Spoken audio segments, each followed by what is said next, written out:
So last week, we first got confirmation for increased GPU pricing from Asus. This week, other companies like EVGA and Zotac have followed. Let's see how bad things are getting. So let's talk about these prices.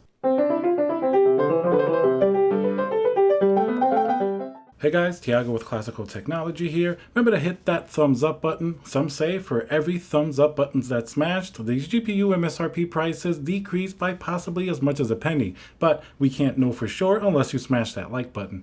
Alright, so let's continue to talk about a topic that we broached last week, and that's going to be these increased GPU prices. To recap, early last week, Asus was the first company to confirm that GPU prices were going to be going up across the board. Now, there are many reasons for this, and let's talk about some of these reasons so we get a good idea of the baseline as to what's happening. First and foremost, it's going to be due to tariffs expiring. There was an exemption on GPUs as much as 25%, and after 2020 ended, these tariffs have expired, and thus these prices have all increased. Now, this isn't really going to be the only factor. Of course, we have many logistic and manufacturing things that have been going on the last year.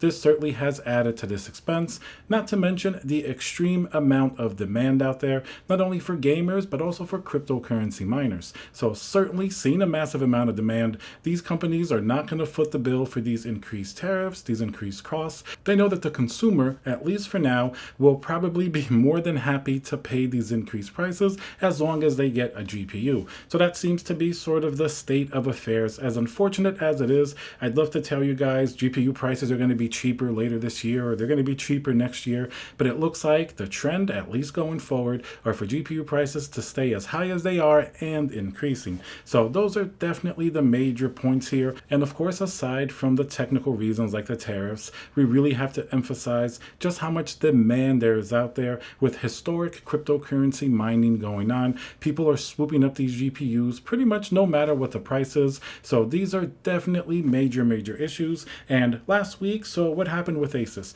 Well, they confirmed that across the board, and this isn't just going to be GPUs, it's going to be a lot of other components as well, such as motherboards. These are all going to see some pretty significant price increases. Now, remember the MSRP prices that Nvidia and AMD gave us when these GPUs were first announced? And by the way, this applies to both Nvidia and AMD. It's not going to be exclusive to one or the other. For example, an RTX 3070, $499 MSRP. You can pick up a Founders Edition from Nvidia for that price. And we would also like to assume that some third-party GPUs, like from Asus and EVGA and different companies like that, the AIB or add-in board partners, we would hope that the lower-end models would be $499 or maybe like $540, $550.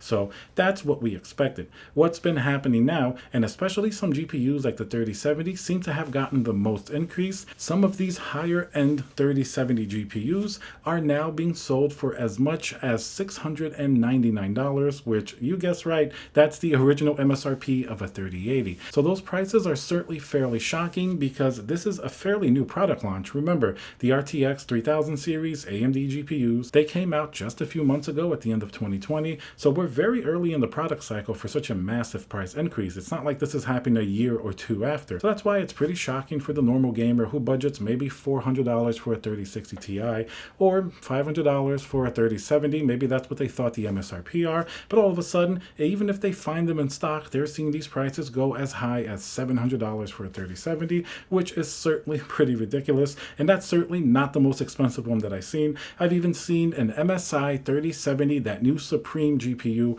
Recently, it's been on Newegg for as much as $799, which is pretty crazy because that's approaching the price of like a 6900 XT for a 3070. So some of these premiums definitely are a little bit out of hand. So now that we've recapped some of these pricing changes that have happened last week, what about this week? Well, this week, EVGA and Zotac, these are actually two companies that are exclusive for Nvidia. Asus will have AMD cards, they have Nvidia, so that's why I expected maybe some of those prices to be more, because you would think a company that just does Nvidia, like EVGA, you would think that maybe they would get better pricing and maybe some perks from Nvidia for being an exclusive partner. So what's been going on specifically with EVGA and why is this important? Well, first, I personally consider EVGA to be one of the companies that have had the better consumer practices over the last several months in regards to the launch of the RTX 3000 series. Well, first, they've always been a fairly good company in terms of warranty and support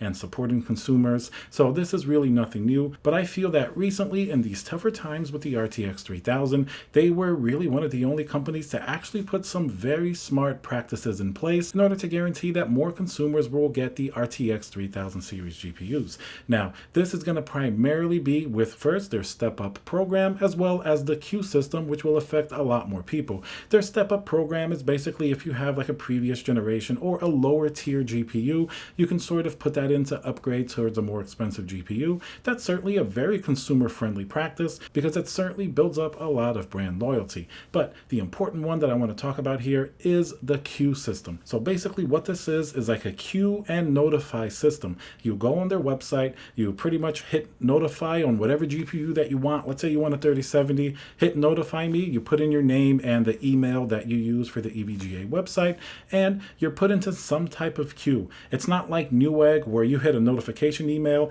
and yeah, you may get that email, let's say a day later, a few weeks, a few months later, but a lot of people are also going to get that email and it's going to be first come, first serve. That means that as soon as you get that notification from Newegg, you have to immediately go there or else somebody else may be faster and kind of completely take it away from you. That's been one of the very frustrating parts about this launch. So EVGA did a very consumer-friendly practice. This queue system is different. You'll get the email that the GPU is in stock, and from when you receive that email, you'll actually have about 8 hours to respond to that email. So let's say if you're working or you're busy and you don't happen to see that notification within the first microsecond and you miss it, don't worry, your space online is going to be safe. You'll be able to go within that 8-hour period, log on, purchase that GPU, and this system works tremendously well. In fact, that's how I got my EVGA for the Win 3 3090. It's right back here. For those curious about the length of time that it took, I signed up and it took roughly 5 weeks to get this GPU.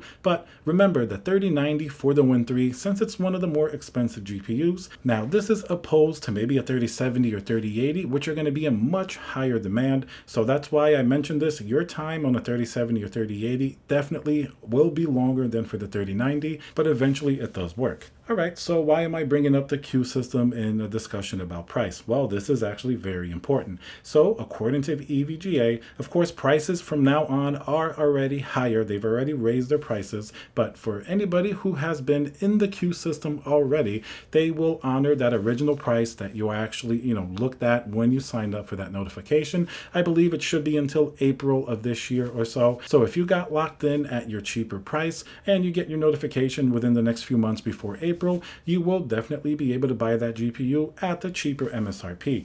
Now, that's a pretty good span of time. So once again, that's another very consumer-friendly thing that EVGA is doing, because really this is the best option that we have. Nobody else is really doing things like this. And another important point now, let's talk about EVGA's pricing. Across the board, their pricing seems to be considerably less than the other companies, than Asus and even from Zotac. The price increases that EVGA applied to some of these GPUs really don't seem that bad. They seem to average out maybe between 8 to 10%, as opposed to even Zotac, which seems to have a lot higher percentages, maybe 15 to 18% on average increases. Not to mention Asus had some really high percentage price increases as well. So comparing these three, EVGA once again seems to have some of the lower averages for percentages. So compared to at least these three manufacturers, EVGA seems to have pretty much the lower percentage if you take an average amount of price increase due to these tariffs and everything else. If you take one of EVGA's high-end 3090 GPUs, let's say if it went up something like $70, that's really not a terrible hike on a GPU that's already so expensive. But if you took a GPU like a 3090 from one of these other companies, let's say it was like a $1,550 GPU, and all of a sudden it's like $1,900 now. Some of them were $2,000, like I saw one from PNY being basically a $2,000 3090, and it it's one of like sort of the base GPUs. Now that's a much more considerable price increase. And in many cases, some of the cheaper GPUs like the 3070s and the 3060 Ti's, as a percentage of their price, they seem to have gotten a larger hike percentage-wise compared to some of the more expensive GPUs. And while I personally love to use basically multiple brands, EVGA, Asus makes great stuff. Even the Nvidia Founders Edition GPUs this generation I really like, not to mention all of the different AMD ones as well. I really do have to give props to EVGA because they've done a series of consumer-friendly practices that really are very unique in the current situation that we are in now. It looks like they have more of the consumer in mind. You can just look at everything that I spoke about, the queue system, their MSRP not going up as much as the other vendors, not to mention just their warranty and their general support. So all of these price increases are going to be across the board. They're going to be for pretty much all of the year. Of course, probably going into next year as well. I don't think we're going to see any lower prices. What does this mean for stock and availability? Well, the last week or so after Asus confirmed that the GPUs are more, I have been seeing a fair number more GPUs sort of pop in stock. A lot of 3090s I've seen, even from Zotac. Last week I saw a lot of high-end Asus 3080s and 3090s coming to stock. Even the Asus one that comes with a water block, I saw it in stock a few times in Newegg. And remember, usually these GPUs will come in stock on Newegg and they're gone pretty much within like 30 seconds. So you do have to be signed up for some type of notification, some type of alert if you want to get your chance at getting one of these. But certainly the last week they have been going up more. Now that the MSRP prices are higher, I'm sure it's going to give some people hesitation before they pay for one of these GPUs, because certainly in some cases, especially for some 3090s that used to be $1,600, they're now over $2,000, and that's a huge increase. Not to mention some 3070s, which are more expensive than what a 3080 should cost. So that's going to give some people pause, and thus maybe freeing up a tiny percentage more of stock and availability for those people that do want to pay these higher prices. So certainly I've seen more opportunities at GPUs recently, but it doesn't mean that the market is anywhere near where it should be. It's still fairly difficult to find a GPU. You really have to be signed up for these stock alerts, and you have to be able to jump on them fairly quickly. All right, guys, so remember to smash that like button. Hope you enjoy content like this. Subscribe if you do, and I'll see you guys on the next video.